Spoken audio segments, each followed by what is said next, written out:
आचार्य शंकर जब अपने अद्वैत ज्ञान से परिपूर्ण होकर के आगे की साधना के लिए वे काशी में आए,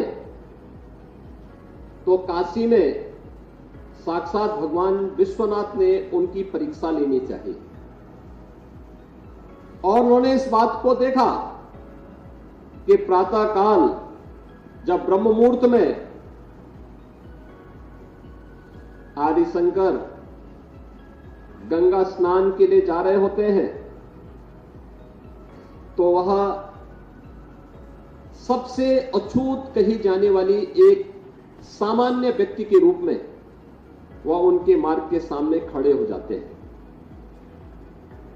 तो स्वाभाविक रूप से आदिशंकर के मुंह से निकलता है, हटो, मेरे मार्ग से हटो।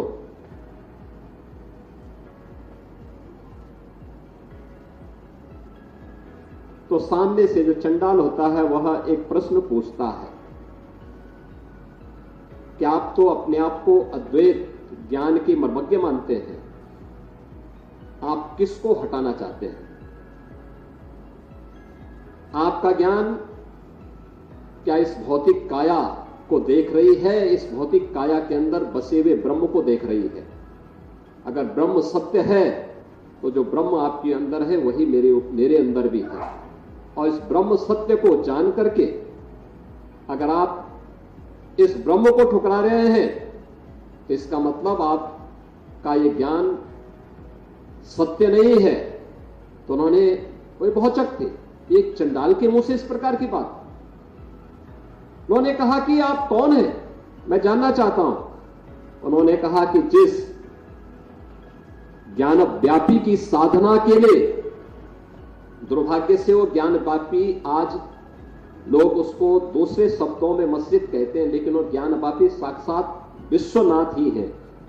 जिस ज्ञान व्यापी की उपासना के लिए आप केरल से चल करके यहां आए हैं, मैं उसका साक्षात स्वरूप विश्वनाथ हूं।